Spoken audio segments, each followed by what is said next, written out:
Hello, I'm new again, and today I read a fairy tale. It's an old fairy tale of the Andersen's fairy tales book. It's named The Emperor's New Clothes. Many years ago, there was an emperor who was so excessively fond of new clothes that he spent all his money in dress. He did not trouble himself in the least about his soldiers, nor did he care to go either to the theater or the chase, except for the opportunities then afforded him for displaying his new clothes. He had a different suit for each hour of the day, and as of any other king or emperor, one is accustomed to say, "He is sitting in council." It's what always said of him. The emperor is sitting in his wardrobe. Time passed merrily in the largest town, which was his capital. Strangers arrived every day at the count. One day, two roads, called themselves weavers, made their appearance. They gave out that they knew how to weave stuffs of the most beautiful colors and elaborate pattern. The clothes manufactured from which should have the wonderful property of remaining invisible to everyone who was unfit for the office he held, or who were extraordinarily symbolic in character. These must indeed be splendid clothes, thought the emperor. Had I such a suit, I might at once find out that men in my realms are unfit for their office, and also be able to distinguish the wise from the foolish. This stuff must be woven for me immediately, and he cost a large sum of money to be given to both of the weavers in order that they might begin their work directly. So the two pretended weavers set up two looms and affected to work very busily, though in reality they did nothing at all. They asked for the most delicate silk and purest gold thread, put both in their own knapsacks, and then continued their pretended work at empty looms until late at night. I should like to know how the weavers are getting on with my clothes, said the emperor to himself after some little time had elapsed. He was, however, rather embarrassed when he remembered that the simpleton, or one unfit for his office, would be unable to see the manufacture. To be sure, he thought he had nothing to risk in his own person, but yet he would prefer sending somebody else to bring him intelligence about the weavers and their work before he troubled himself in the affair. All the people throughout the city had heard of the wonderful property the clothes were to possess, and were anxious to learn how wise or how ignorant their neighbors might prove to be. I will send my faithful old minister to the weavers, said the emperor at last. After some deliberation, he will be the best able to see how the cloth looks for he is the man of sense, and no one can be more suitable for his office than he is. So the faithful old minister went to the hall, where the knaves were working with all their might at the empty looms. What can be the meaning of this? Thought the old man, opening his eye very wide. I cannot discover the least bit of thread on the looms. However, he did not express his thoughts aloud.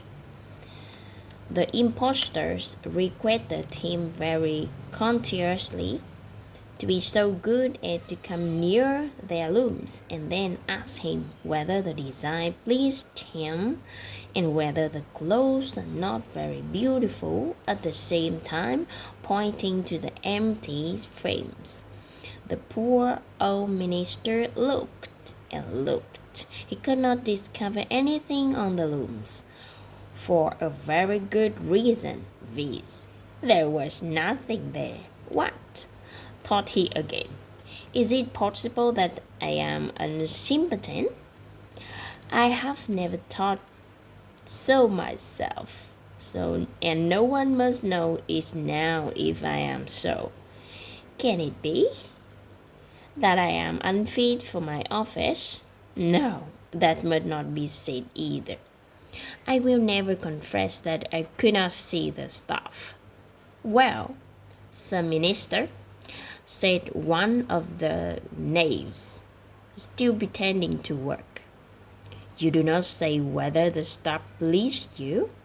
Oh, it was excellent, replied the old minister, looking at the loom through his spectacles. This pattern and the clothes, yes, I will tell the emperors without delay. How very beautiful I think them.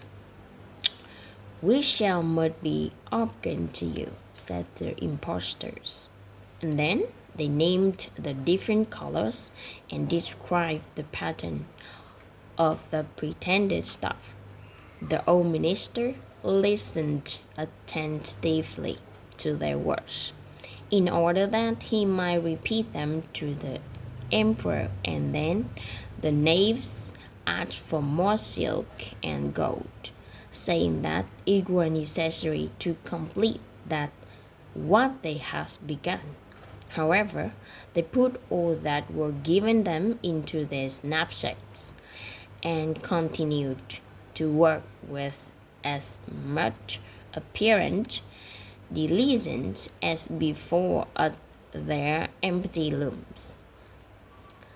The emperor now sent another officer of his count to see how the men were getting on, and to ascertain whether the clothes would soon be ready. It was the same with this gentleman. With the minister, he surveyed the looms on all sides, but could see nothing at all but their empty frames. Did not the stuff appear as beautiful to you as it did to my lord the minister? Asked the impostor of the emperor's second ambassador, at the same time making the same gestures as before, and talking of the design and clothes which was not there. I certainly am not stupid, thought the messenger. It might be that I am not fit for my good, profitable outfit. That is very odd, however. No one shall know anything about it, and accordingly he prayed the stuff he could not see, and declared that he was delighted with both colors and patterns. Indeed, please, your Imperial Majesty, said to his sovereign when he returned, the cloth which the weather was preparing is extraordinarily magnificent. The whole city was talking of the splendid clothes which the emperor has ordered to be woven in his own expenses. And now the emperor himself wished to see the costly manufacture while it is still in the loom. Accompanied by a select number of officers of the count, among whom were the two honest men who had already admired the clothes. He went to the crafty impostors, who, as soon as they were aware of the emperor's approach, went on working more diligently than ever, although they still did not part a single thread through the looms. "Is not the work absolutely magnificent?" said the true officer of the crown already mentioned, "if your majesty will only please to look at it. What a splendid design! What a glorious color!" And at the same time, they pointed to the empty frames, so they imagined that everyone else could see this exquisite pieces of workmanship. "How is it?" says the emperor to himself. "I can see nothing. This is indeed a terrible affair. Am I a simpleton, or am I unfit to be an emperor? That would be worst thing that could happen." "Oh, the cloth is charming," said he aloud. "It had my complete approbation." And he smiled more graciously and looked closely at the empty looms. For on no account would he say that he could not see what two of the officers of his count had braided so much. All his retinues now strained their eyes, hoping to discover something on the looms, but they could see no more than the others. Nevertheless, they all exclaimed, "Oh, wow, beautiful, how beautiful!" and advised His Majesty to have some new clothes made on this splendid material for the approaching procession. Magnificent, charming, excellent, resurrounded on all sides, and everyone was uncommonly gay.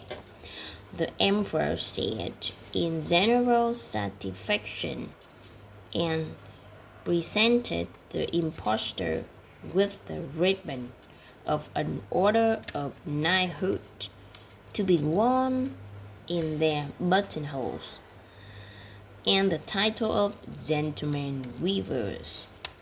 The roads sat up the whole of the night before the day on which the procession was to take place, and has 16 lights burning, so everyone might to see how anxious they were to finish the emperor's new suit. They pretended to roll the clothes off the looms, cut the air with their scissors, and sew with the needles without any thread in them. "See," cried they at last, "the emperor's new clothes are ready." And now the emperor, with all the grandees of his count, came to the weavers, and the rows raised their arms as if the act of holding something up, saying, "Here are your majesty's trousers. Here is the scarf. Here is the mantle. And the whole suit is as light as the cobweb. One might fancy one has nothing at all on when dressed in it. But that, however, is the great vital of the delicate cloth." "Yes, indeed," said all the courtiers, although Not one of them could say anything of this ex- exquisite manufacture. If your Imperial Majesty will be graciously pleased to take off your clothes, we will fit on the new suit in front of the looking glass. The Emperor was accordingly undressed, and the Rogers pretended to array him in his new suit, the Emperor turning around from side to side before looking glass. How splendid His Majesty looks in his new clothes, and how well they fit! Everyone cried out. What a design! What colors! These are indeed royal robes. The canopy waits it to be worn over your Majesty in the procession is waiting, announced the chef master of ceremonies. I am quite ready, answered the Emperor. Do my new clothes fit well? Asked he, turning himself round again before looking glass, in order that he might appear to examining his handsome suit. The lords of the bedchamber, who were carrying His Majesty's train, fell about on the ground, as if they were lifted up at the end of the monster, and pretended to be carrying something, for they would by no means betray anything like simplicity or unfashionable for their office. So now the Emperor walked under his high canopy in the midst of the procession through the streets of his capital, and all the people stand by. And those at the window cry out, "Oh, how beautiful are our Emperor's new clothes! What a magnificent train there is to the mantle, and how gracefully their scarf hangs! In short, no one could allow that he could not see these much admired clothes, because in doing so he would have declared himself either simpleton or unfit for his office. Certainly, none of the Emperor's various suits had ever made so great an impression as these invisible ones, but Emperors had nothing at all on, said the little child. Listen to the voice of innocence, exclaimed his father, and what the child had said was whispered from one to others. But he has nothing at all on. At last cried out all the people. The Emperor was vexed, for he knew that the people were right, but he thought the procession would go on now, and the lords of the bedchamber took greater pains than ever to appear holding up a train, although in reality there was no train to hold. That's the end of the story. It's a funny story. Thank you for you all for your listening.